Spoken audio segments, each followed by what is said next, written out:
All right. Well, welcome back to the Black Diamond stage, day two of the TGA show. Who's pumped? Who's ready? Let's go. Who was here yesterday? Anybody come to any of the talks here on the Black Diamond stage yesterday? All right. So these are all first timers, which is great. Don't worry, you guys aren't on camera, so you can conversate in that full over. Yeah. It's just they're pointing at us. It's okay. So my name is Angel Castellanos. I'm a travel journalist, but I actually got my start at this very trade show. I've been associated with the Travel Goods Association for about 20 years. First as a buyer for retail, and then I moved on to brand ambassadorships and being a quote unquote content creator. And now you might see me on Fox News quite a bit because I produce travel segments for them, and I have a YouTube channel called The Tour Guy where I produce educational programming for European cities. But that's about me, but we're going to get to an excellent fireside chat here. I just want to remind everyone to kindly turn your cell phones off or put them on silent. There's no photography. This fireside chat is being recorded, so if you need to step out for a meeting or whatnot, you will have access to this particular fireside chat online. Before we get into the nitty-gritty and I introduce the guys here, I want to thank our diamond sponsors for the TGA show. So that's Cabo, Bricks, DB, Eagle Creek, Osprey, Pelican, Headgrin, 24/7, Cotopaxi, Delce, and Eastpak. Big round of applause for those guys. Thank you. Thanks for keeping the lights on, guys. So this the session that we have lined up here, this fireside chat, is really all about understanding the changing retail landscape of the travel goods industry and to learn how brands go viral. Because as the retail landscape evolves, retailers need to adapt their strategies to stay competitive, expand their market research, and really create viral marketing. So our expert speakers today are going to break down the key elements of navigating the retail partnerships, how they do that, and how to leverage creative online marketing to really drive the brand success. Expert is a soft term as well. Very soft. Well, if it's on paper, it must be true, right? So first up, we have Jacob Durham, who's the co-founder and CEO of NOMATIC. And we all know and love NOMATIC because of their sleek, functional, and durable travel gear. Under his leadership, NOMATIC has grown into a global brand. I do see it all over the world. I've been to over 100 countries, and I just got back from Europe. Did see it on the European continent and in the UK, actually. So congrats on that.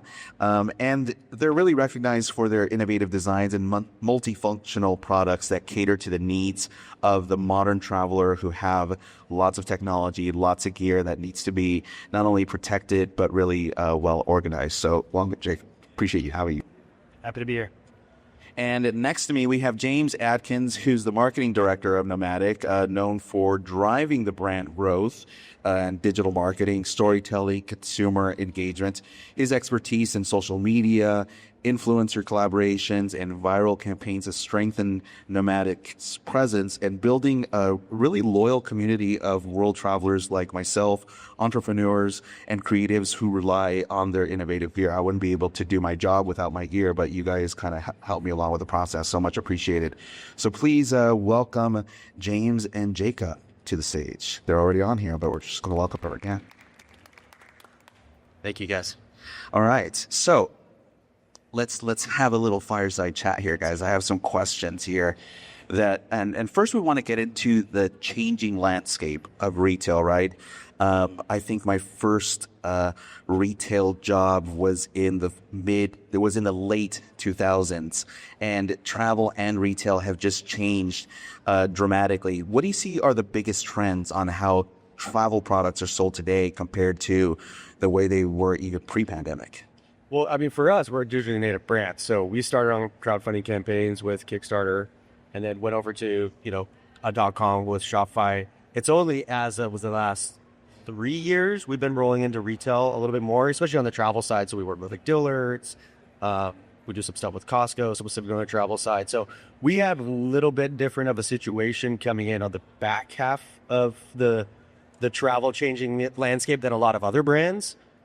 So we're kind of like trying to get in there to expand to go more omni-channel so we'd be available to customers. But for us, doing a lot of campaigns on Kickstarter was a big deal for us because it allows us to do a lot more storytelling, get a lot of feedback from our customer, call our customer, and really understand what they're needing rather than what exactly the retailer's needing. Obviously, the retailers have crazy amount of information. They're super tied in with their customer.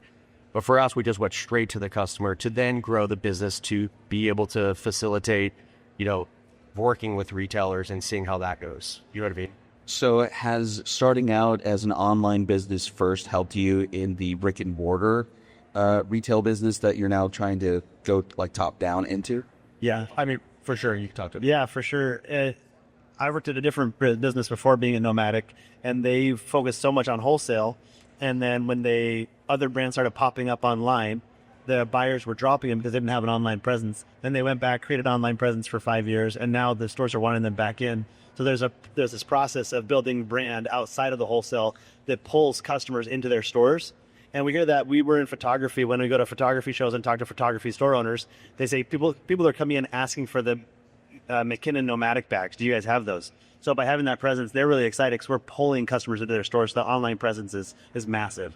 So that online presence really created a lot of demand for the retailers. Yeah, and so they come to us and they're wanting our gear. They're pulling us in rather than us trying to push into their stores. They're pulling us to them, and that's obviously the way you want that relationship to exist. Is you want to be helping them so that they can help you. It's like literally the only way we've gotten into retails from that. Oh, okay. Okay. And have you gotten any pushback from retailers about sort of this direct to consumer need that brands like you have to fulfill? And we'll tell them what that. Now, in the past, like I've been at some other brands too, and when e-com started coming in, it was a battle. Like it was marketing versus sales, battles, scream fights, in 2013, trying to understand, what does this work like? You're taking money from me to, trying to understand because you're like, no, we need a .com. So it's definitely helped a ton. And it's not the same how it used to be. I mean, it's way more, most team members are aware, like you need these. As long as you're following a MAP policy, if everyone knows that, you have to have your pricing straight. You cannot be undercutting retailers. You're a partner, you work together, and you work on campaigns together. So you have a full 360 approach where you're getting, eyeballs in front of your brand in multiple places where customers want to shop. Usually it's pretty, like it's a good collaboration. It's not like a fight. Yeah. And we're doing stuff to really support them because, really you want to make it easiest for the customer to transact. Whatever makes it easy for them. So for us, where we sell a bag that's $300, they may be nervous to pull the trigger online, but they want to touch it and feel it in person. So on our site, we have store locators so that people we encourage them to go touch the product. It decreases returns because they get their hand on it. They know that what they're getting. And it just makes the whole experience for the customer so much more elevated because they get to have more touch points with the brand. Yeah. So working together, like James said, is super critical and helps the whole experience for the customer just get better. Like we literally try to drive traffic into retail. Like you can look at a product page and be like, this exact SKU is in this location based off your zip code as close to you as possible. So what's sort of the elevator pitch on the role that the retailer plays for you guys? It's definitely an in-store experience. Yeah. Like we have, this works for travel too, but definitely for photography, like Jacob saying, if you have a $400 camera bag, we do a ton of shows and this conversation happens literally at every show. Man, I've been seeing this on YouTube and this creator's been using this or this traveler's been using this. I just needed to touch it. I'm going to go buy it right now, right? All they literally needed to do is have some physical interaction with the product. So being able to have that for us is massive because otherwise you have, some unclarity like, should I purchase this? I'm going to put $400 in it. Do I need to return it? But in physical retail, you're like, this is exactly what I wanted or it's up. You know what I mean? Yeah, for sure.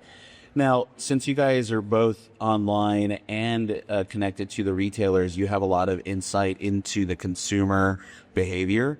How have the consumer behaviors changed post-pandemic, you think? Yeah, you want to talk about that travel?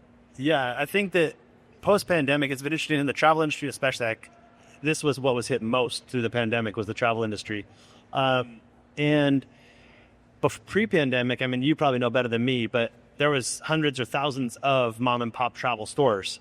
Nowadays, there's probably less than 100 across the country. There's so few. And so the retail landscape has changed dramatically, and customers are buying online a lot more comfortable with it. And I think that's just going to continue to grow. That's the trend that's going to happen. But there are some great key partners you can have. And obviously, we want to be in every travel store that exists. That's our goal. But online is just so it's growing and growing and growing over time. That's just going to continue to happen. And what do you think is driving those purchasing decisions today compared to pre-pandemic? To be online? Yeah. I think there's a couple things. Like, one, I think that during the pandemic, we just got used to not going out in the stores a little bit. But I think also online is getting so much more sophisticated. You could share so many more details, videos. There's like you could do VR, AR, that type of stuff. So you can interact with the product a lot better. Websites are getting so much more advanced, and the things you can do at a budget that's reasonable for, we're still a growing company. So being able to create a sophisticated experience for the customer so they can actually engage with your brand and build trust is a lot higher than it was. And those tools are really helping us give customers trust as they come to our website and feel like, okay, I do understand what I'm getting actually, and I can make this purchase now. And that's what ends up happening is like a lot of customers will go to the branded website to get the information, and at the end of the day, they're going to shop where they want to shop, so you need to be available for. But at least you have the opportunity in the real estate to provide that information and education on the product. Right on. Well, now that you guys have both these retail partnerships and the online presence, you are sort of then tasked with putting out new products and putting out new innovations. How do you guys get these retailers to jump on board to, trends that maybe they're not seeing inside of their stores, but you guys are maybe seeing online or on social media, or your creator partners are telling you, hey, we totally need this feature, man. How do you get the retailers to jump on board with new products? I think that for us, our mantra from the beginning is like, follow the data, do what the customer wants. We're a crowd-funded business. And so we stay so close to our customer. Before we launch a product, we're doing like 8 focus groups. We're sending out so many surveys. We're talking to our customer as much as we can. And so when we go to the retailers, we have data, we have proof to say this is what worked. We launched it on Kickstarter and it raised $3 million. You're going to want this thing. It's going to do well in your stores, and it's going to pull people in. Or we work with influencers, like I said, like Peter McKinnon Camera Collection, that's pulling people in. So by just understanding what the customer wants in the product development process, being relentless about that and not giving in and not just like saying, I think this is good, we'll just settle with this. It takes us, when we're creating a product, it takes 2 years. And it's really hard for our team to grow as fast as we want to grow. It can be frustrating for people on the team because it takes so long. We demand such a high level of understanding what the customer wants and creating the best product possible. But for us, that's just so important. So when we go to launch it, the retailer sees that intentionality behind the product development, and they're excited. They believe in it. They understand. They know that we can talk to every inch and stitch of that product, and they believe in it. So. On the flip side, on the retailer side, as we've been going more omni-channel, we're also getting feedback from retailers like, hey, we love your brand design. We love what you put into the product and how you think about it. This is a category we think you're missing. Would you guys be interested in providing, from your assortment standpoint, providing a product like this? So that's helped us a couple times the last few years. Have you ever invited a retailer to be part of the D&D process? Yeah, for sure. We had a call like a month ago and talking with someone who distributes in Europe, and we just asked, in Europe, what is the next thing we should be working on? Or we're thinking about this type of product. We've added these features. What are we missing? And actually, just like a week ago, I went to a photography show. Sorry, I'm talking a lot about photography because we've been photography trade shows recently. But I did a trade show with their salespeople. Not a trade show, focus group with them. I got like 6 people in a room, and they had so many insights. They're so close to that customer that it was just a gold mine of information. So the more you can gather that information from them, the people that are actually interacting with the customers every day, it's so valuable. And retailers have so much good information. So yeah, that part, like we keep saying, as you can tell, the theme is you're not working against each other. You understand the value that each of you plays, and you really play into your strengths and work together. And then you can create an opportunity to really serve your customer in a way that's unmatched. Now, when has this process gone bad? Have you had a flop, or are these experiences where you're trying to introduce a new product to a retailer and it just doesn't go so well? You've never made a mistake. Next question. No, just kidding. Or what's the bad way of going about this? You know what I mean? Like, when can it go wrong? I mean, if you try to move too fast, that can go wrong. Like there wasn't really much of a retail play, but during the pandemic, we came out with the mask about a year after the pandemic. It took a while. It was a pretty sick mask, actually. But it just took a while because we're very maniacal about the little ins and outs of our product. And it was just late, right? Obviously, we all know how that went with the pandemic and going out of 2020 and 2021. But, we've still been trying to get rid of masks. So if anyone needs masks, let us know.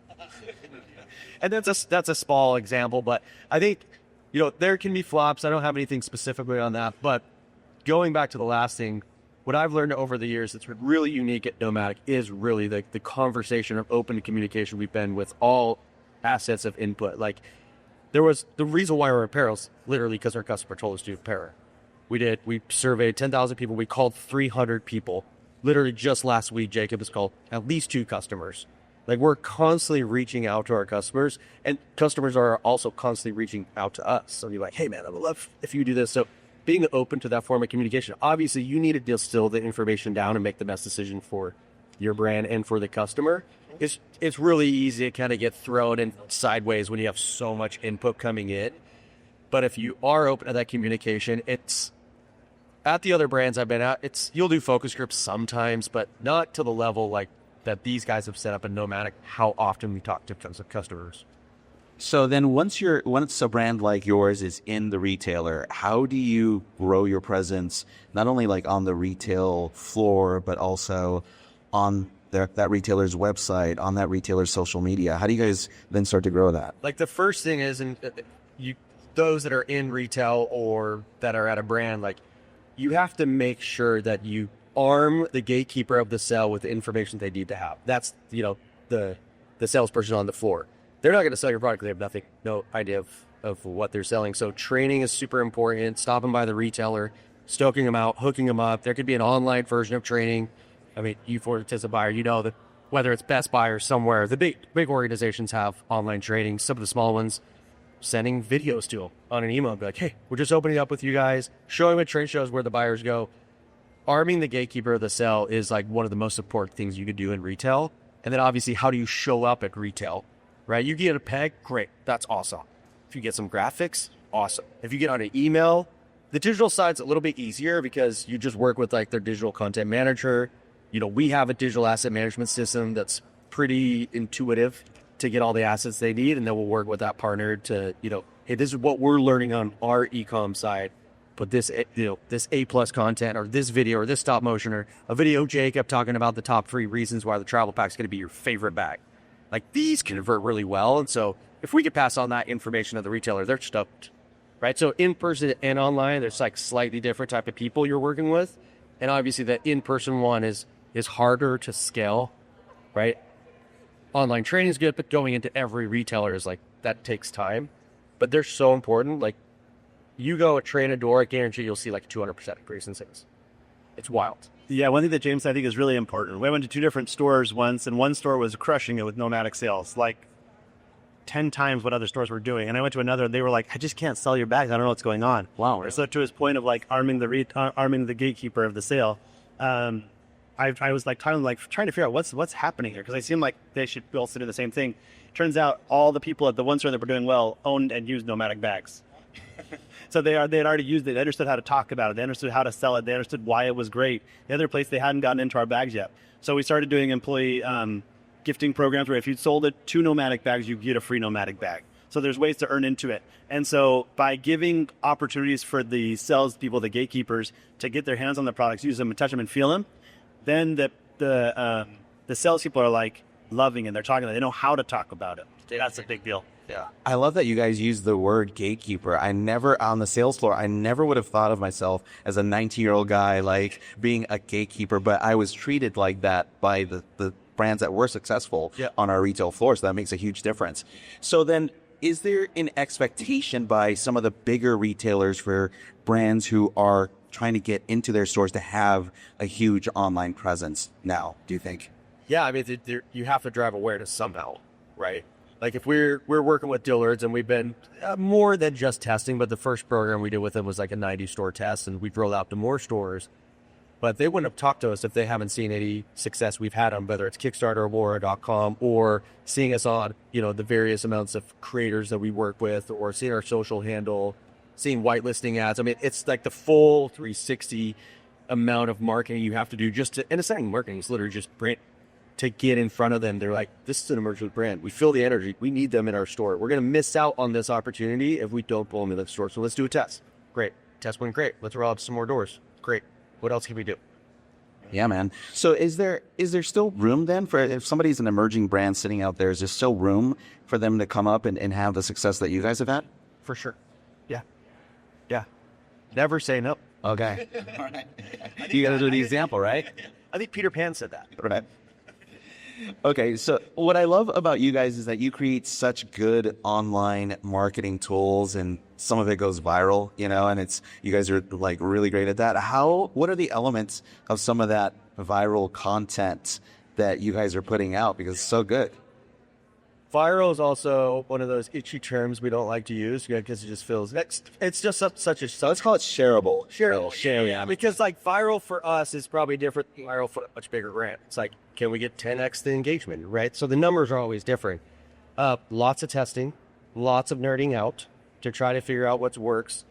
So I will give some examples. So last year, one of our other founder, John, he got really nerdy about this and was like going deep into like what's working for other, brands or even just other creators that are going viral. So we just started testing a bunch of stuff, right? As brands, we sometimes hold things way too close to the heart. We're like, no, we have to always talk about product or this campaign. And that's just, there's a time and a place for that, but there's a time and place for humor and other fun stuff and tips and tricks and things like that. So he went out, we got a video guy for him. We're like, hey, literally just hang on John's back for the next month and let's just create a ton of stuff. And there was a bunch of social content that went viral, but this one in particular, like our product wasn't really in there, but it was on our handle and it was on NOMATIC, and we're like, can we get new follows? Can we get new likes? Can we get shareable content? And this one specifically was taking a frozen water bottle through TSA to see if you get through TSA, right? Because it's frozen, it's not solid with four. That's a good one, yeah. And so we posted that, and there were some other pieces on that content that I think helped to go viral, but just doing something that people weren't aware of. Like you literally can freeze your water, take it through and have ice cold water for a 12-hour flight to Europe, which is pretty awesome. That got, as of now, is 25 million views. Tons of shares, but the metrics were not based off conversions, right? We have a long purchase cycle. Like you see this water bottle going through TSA, you're not going to buy a piece of luggage right off the bat. But if you follow us, and then we hit you with some bottom of the funnel content and middle funnel and top of the funnel, we keep you engaged, then our opportunity to get you into the brand with the product is way greater and also way cheaper than just doing a direct response ad, right? So that little 25 million views for us is easy. Well, for anyone, I would say. And it really didn't have anything to do with the product itself, right? You weren't nerding out about YKK zippers or any of that stuff. But we will get them with the nerding out of YKK zippers, right? Right? You will, like in a different funnel. Yeah, 100%. And it's like practical and actionable travel advice. Yeah. Is that part of your formula for, making, let's say, a new product or a new product line be well positioned online? Yeah, I think in the end you want to be relevant, but relevancy can take so many different shapes. And so we're not talking about the bag, but it's travel still. It's in an airport. It's related to what we're doing. And so as we were like, me and John, my cousin that did this, we're brainstorming. We're like, let's think of a billion different ideas and just try anything. So there was like 15 other ideas that we did that didn't do anything. But then we found out when we go through TSA, so the next one we did was like a race through TSA. The next time I took 3 coconuts and see if I could take 3 coconuts because they have a liquid inside the coconut. Well, that worked. That got like 5 or 10 million views. So we found that, okay, we tried 15, 20 different ideas, and this idea of getting things through TSA, for some reason, is sticky. People thought that was interesting and fun and unique. And so, but it doesn't show the product. It doesn't do any of that. But it is relevant to our category. It's relevant to who we are as a travel brand. And so people that are traveling will be more interested. And so hopefully they're more likely to follow. They're more likely to buy a travel bag eventually. And so it's relevant in a distant way, but it's great because it's entertaining and fun. And this is a full funnel approach, right? The race through TSA one was funny. So it was John and Jacob. One had TSA pre, one did it. How fast can you, it was in Salt Lake Airport, how fast can you get through? The piece of it that actually helped us with engagement was it you or John?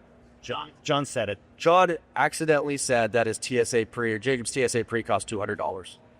So our engagement, our comments were like, what kind of world are you living in? It doesn't cost that much money. And it was literally just an accident. We weren't like, hey, let's hack the algorithm and say something wrong. We may use that now, but sometimes those authentic mistakes, they'll drive, either. people were like, dude, there was a hill they were dying on that one for sure.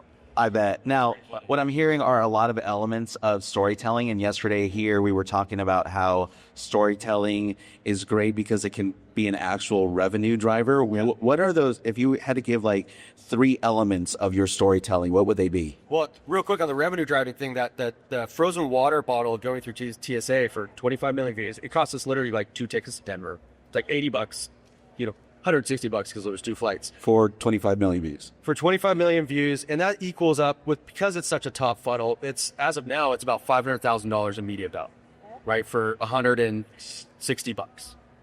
Pretty much worth it, right? So let's go back to the question. What was it here? It was about the elements of storytelling. What are like 3 to 5 elements of storytelling that a brand should hit on? Yeah, I mean, you got to have a hook. Hook number 1. Yeah, but it depends on where you're at with the content funnel of what it is. Obviously, top of funnel, it's going to be slightly. Maybe it's a problem. Yeah, 100% it's a problem.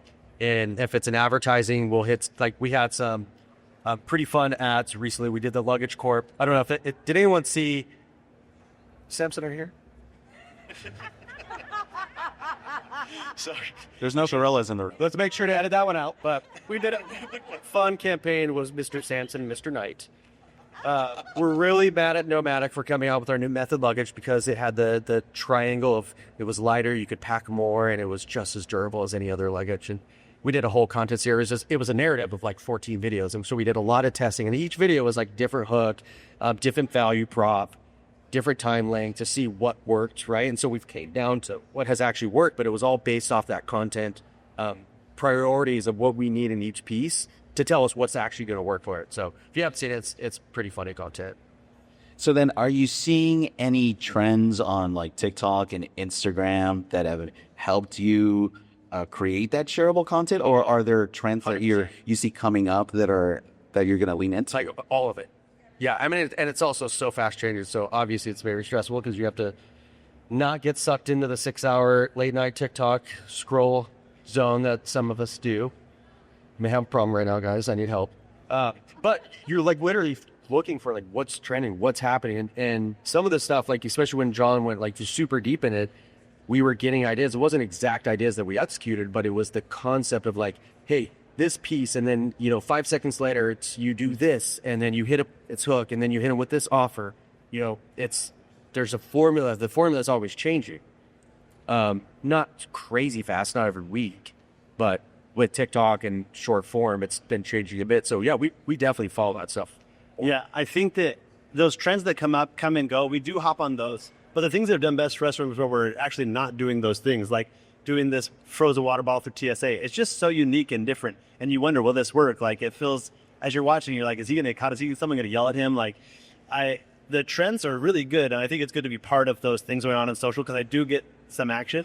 But I really believe that doing something just totally out there that just hasn't been done and trying new stuff is also very critical and makes your brand unique. You don't want to just, if you're just doing what everyone else is doing, it gets boring and it can do well. What know. And he made a song with all these noises and everything. And our product, and our luggage, and our luggage. Like he's like hitting the luggage to make the sound. He's zipping the zippers to make the sound. And at the very end, so this whole thing's like a minute long. And in the last 5 seconds, he's like, if you want the most durable luggage ever, go shop NOMATIC. And that was it.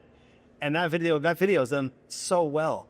It was literally his idea. We're like, we do say a thing, we're like, just do whatever you want. Yeah. And it has done so well for us. So you never know what's going to work. Like that was so random. But if you watch it, it's the most captivating thing. You're just like, what is, it's like mind blowing. Yeah. If we would have been way more control freak about it, that content piece would not have happened. Yeah. You know what I mean? So pick good content creators who do cool stuff and are good at what they do, and then let them go with it. You can share like, this is what our brand's about, but do whatever you want. But this is who we are. Do it however you want to do it. Also, if you do find that the beat hits, it's a really good beat that he made up on it. It seems like the content creators that you do work with, you just want them to be your number one fan in the end and let that show in the content, right? Yeah, it's like it's family. It's homies. Like you create a good relationship. They're gonna do what's good for them. We're gonna do what's good for us and them. I've been doing this a long time with creators. I've never seen it not work out.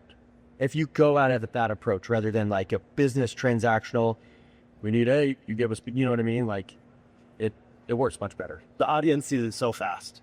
When they're like, and this is sponsored by Nomatic, do this, their mind turns off. But when you're just authentic about it and creating relationships like James saying, that's when it's fun and engaging and good. If they accidentally say something about the product that's not real, like maybe there's some incorrect, we will correct that. But again, like the amount of times we do that's like 5%. I once had a brand tell me that they wanted the content to be presentational and not promotional. Is that kind of like what you're leaning towards? Yeah, I guess so. Yeah, for us, it's just be yourself. Do what you think your audience will like. Yeah, because in the end, you just want it to be shared. We said shareable, right? We just want people to want to share it. And if they're talking about just about a product promotionally, no one's going to share that. So if they just do it how they want to do it, people will share it because they'll do it in a fun way that their audience likes. Well, cool, man. Well, this has been a really good discussion. You guys have dropped so many little nuggets of information. I want to open it up to the audience because they might have some questions that they want to ask you. So I'm going to take your mic and then I'm going to run around the audience, seeing who has a question. Let's open up. I don't know NOMATIC. I've got mine. I go everywhere with it. Any examples that seem appropriate to share where you've awakened sleeping giants, you're David versus Goliath, and the Goliath has tried to copy you or go after you? Yeah, we did. We actually, I guess I can share the brand. I'll just say there was a big brand. We created a toiletry bag, and there was a big brand who stitch for stitch copied everything. The logo placement, the zippers, everything was exactly the same. It was Eddie Bauer. Yeah, I guess it's already come. It's Eddie Bauer. They took ours, put their brand on there, and literally stitch for stitch, everything was the same, except it was lower quality. The stitches were kind of uneven. Like, it just wasn't as good a quality. We posted it on LinkedIn, and that went viral, and everyone was like cheering us on and so excited. Like, I just wrote, I guess you're doing something right if this happens. Like, it feels good, but it's crazy to see that happen.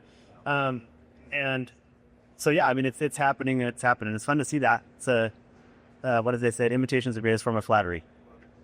So yeah, other questions. Got back there. Inside you're a little bit.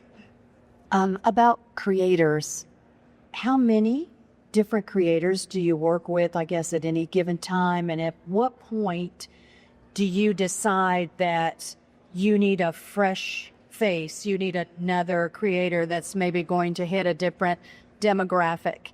And how do you make that decision, and how do you research who that creator is going to be for your brand? We're doing it all the time.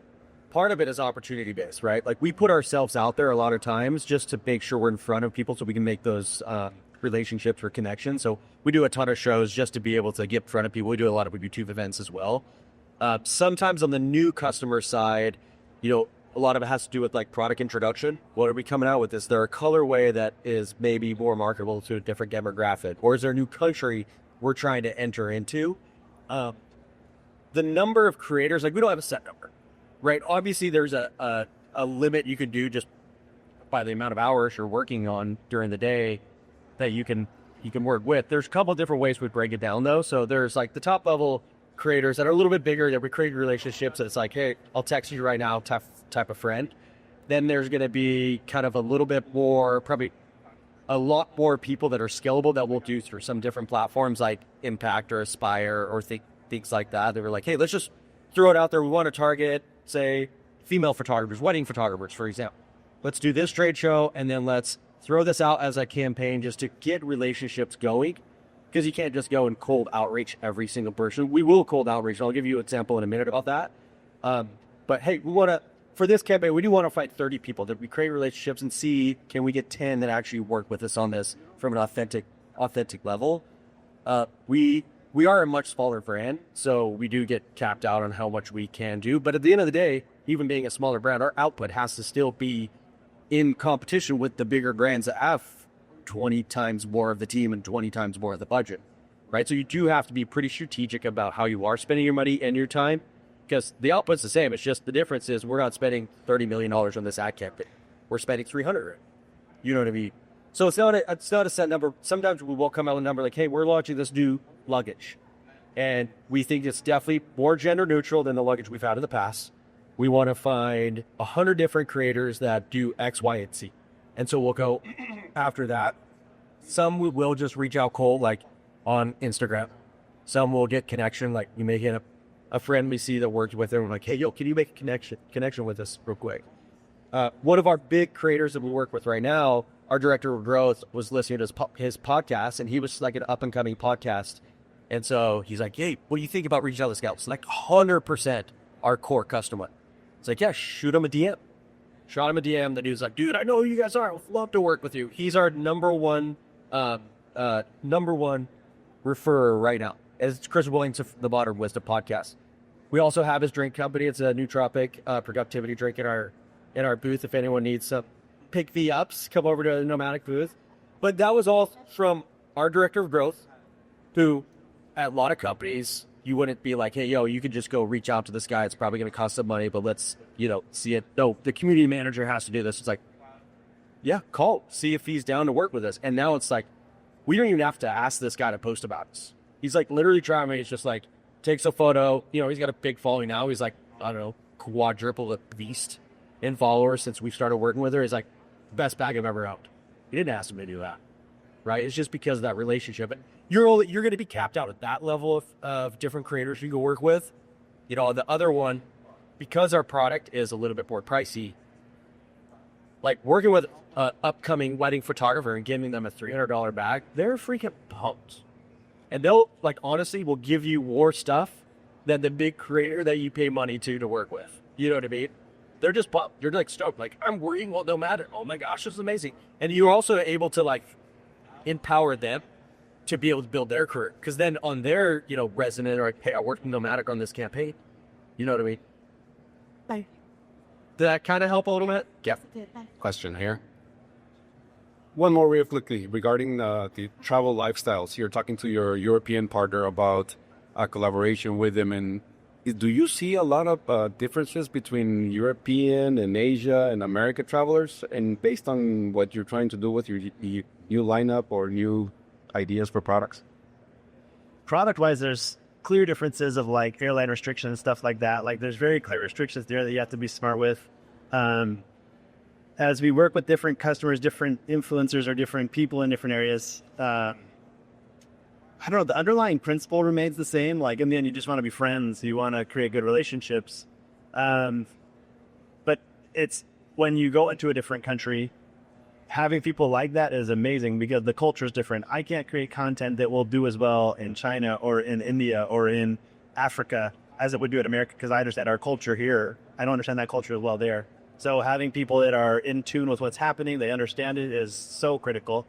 But overall, the principles remain the same out there. The underlying principles are the same. You just want to build good friendships, build something fun that's lasting, and not just try to be like, hey, you have a following, let me give you some money. Will you talk about us? It's just so dry. Yeah.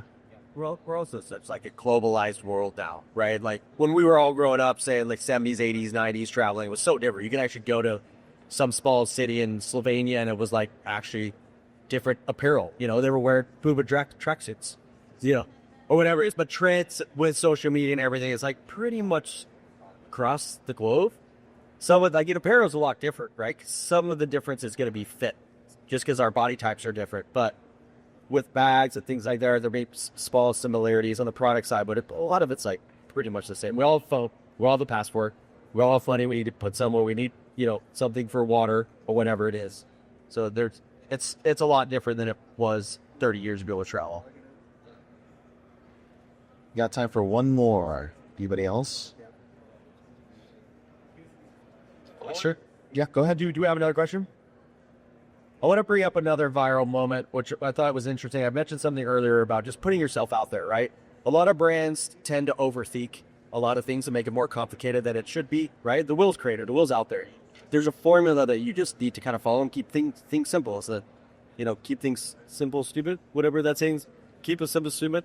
But sometimes you got to just put yourself out there. So we go to a ton of events post-pandemic. I'm sorry about 2022. Just because we need to just be in front of people, talk and get feedback. And so as hard as it is, we'll be here in it for another week, for 5 days, for another trade show. the information you get is like insane. It's totally valuable. But then also there's these other things where it costs money and it feels a little risky. So one thing we did recently, it was this test. We did a test partnership on the luggage side with UFC. You know, our demographic still is right now is very healthy male. So we're like, hey, let's test it. Let's find a relationship with these guys. Create a good relationship.